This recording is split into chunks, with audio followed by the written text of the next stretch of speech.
It is uncommon, but it eventually happens that a player on the football field will stand out just because of their body type. Peter Crouch is one, with his extremely tall and slender stature. Ronaldo the phenomenon, during his later years, is one because of his... well, he was rather fat in the end, let's be honest. And then we have Hungary striker Martin Adam, who quite recently became viral because of what a unit he is in regards to his body. Today we're gonna look at the craziest bodies to ever play in professional football. Anyways, the first guy that I want to cover is one of the more famous ones on the list, and not many stand out like he does, not even among the guys that I'm gonna speak on today. When people saw this player play, they could hardly believe that he was a professional footballer at the highest level for over 20 years. It is actually so ridiculous that the police once questioned him after a traffic stop when he said he was working as a professional footballer, as they said it would be impossible as he is too big. He also stated that people, even in Europe, used to jump to the conclusion that he was playing American football in the NFL when he shared that he was a professional football player. And man, I can understand them. Because which footballer can bench press 180 kg? That's 400 pounds. I'm obviously talking about Adebayo Akinfenwa. Most of you have heard of him because of his huge rise to stardom in the last 10 to 15 years or so. He gained a lot of fame because of YouTube and social media on which he shared his infectious personality. But what he is really known for is being bloody massive and still playing professionally. What's often forgotten in his story is that he was actually a ridiculously effective striker, not at the absolute highest level, but damn near. This next guy was, believe it or not, way more of a giant than Akinfenwa could ever dream of being. His name was William Foulke. We really need to go back in the vault for this one. William Foulke was active back in the early 20th century. He was also actually Chelsea's first goalkeeper ever. Just that in itself is quite crazy. Standing at 6'4" and weighing up to 154 kg, or 24 stone, Foulke was a towering figure. Just a pound lighter than his two fullbacks combined. Chelsea even sought to amplify his imposing stature by positioning two small boys behind his goal, partly to distract opposing players and partly to retrieve the ball when it went out of play. These youngsters are believed to be the first ever ball boys in football history. Chelsea signed William Foulke for 50 quid from Sheffield United, where he had already won 2 FA Cup titles and earned a cap for England. While his goalkeeping talent was undeniable, the club's directors were just as intrigued by his larger-than-life presence as they were by his skills on the pitch. But Foulke was far from a mere spectacle. Despite his size and his nickname, Fatty, he was surprisingly agile and one of the pioneers of punching the ball clear of danger. He proved his worth immediately, saving a penalty on his Chelsea debut, which was actually the first ever competitive match for the club. Across his single season with the team, he played 35 games and conceded just 28 goals. In contrast, during the 6 matches that he missed, Chelsea let in 17 goals. After a year in London, Foulke returned north to join Bradford City. Sadly, he passed away from cirrhosis in May 1916 at just 42 years old, but his name still lives on to this day. Okay, so I've just covered 2 giants, but for this next guy, we need to go to the other end of the size spectrum. This authentic, unedited photo became viral after a friendly between France and Belgium back in 2013. The player in blue is Matteo Valbuena. Valbuena's exaggerated backward lean creates this striking optical illusion, making him appear closer to 4 feet tall.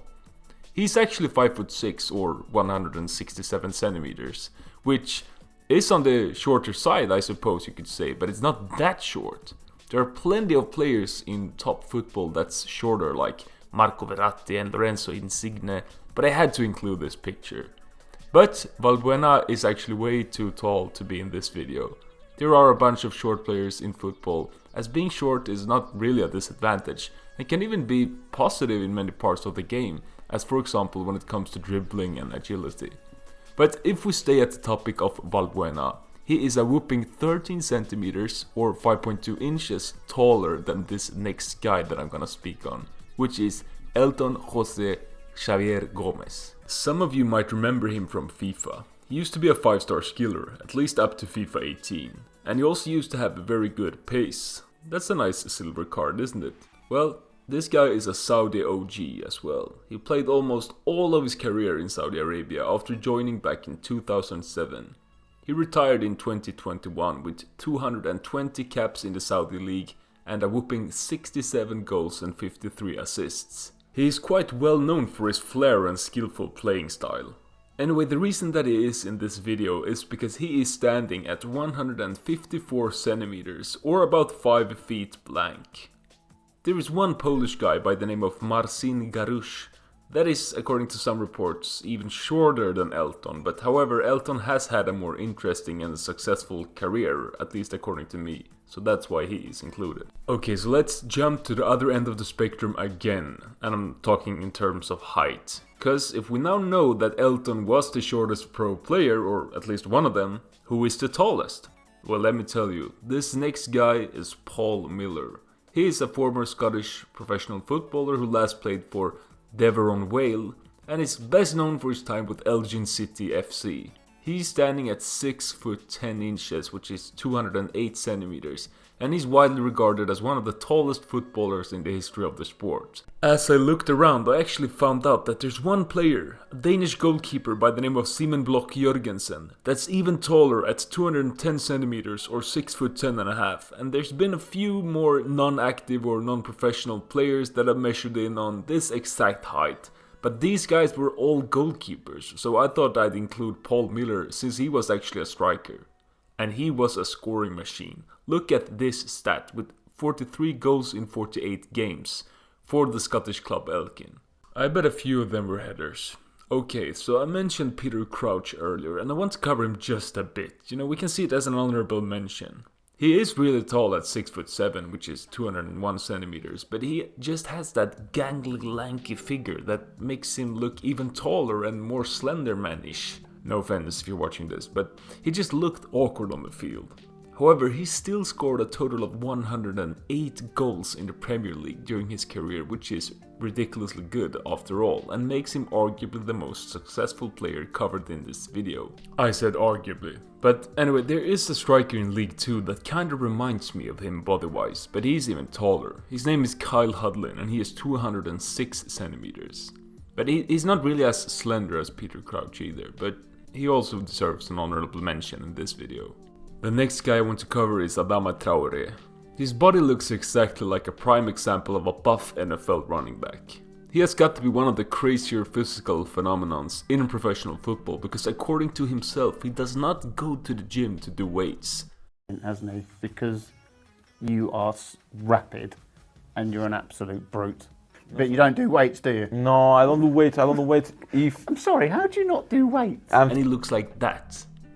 People have been accused of juicing for having half of his muscle mass. And he's also one of the fastest players ever, which definitely adds to the craziness of his body. Therefore I had to include him in a video like this. And for these last two guys I have two World Cup winners. We have Garrincha. He was one of Brazil's greatest dribblers of all time and a key figure in their 1958 and 1962 World Cup wins. Apparently he was born with severe physical deformities. One leg was shorter than the other and both legs were bent. Despite this, he became a magician on the ball. He doesn't look that deformed to me. I mean, his dribbling was unpredictable, and like I said, he won the World Cup with Brazil twice and also won a bunch of individual awards as well. And off the pitch, he lived a chaotic life, known for his love for partying and his struggles with alcoholism. Okay, so this last guy is Hector Castro, also known as the One-Armed Miracle. He was an Uruguayan forward who helped his country win the first ever FIFA World Cup in 1930. And what made him so remarkable was that he played with only one arm. He lost part of his right arm in an accident with an electric saw as a teenager. Despite this, he was a fearsome striker, earning the nickname El Divino Manco, the Divine Cripple. He even scored in Uruguay's 4-2 victory over Argentina in the World Cup final. Let me know if I missed anyone. That was it. Thanks for watching. Please like, comment and subscribe, and goodbye.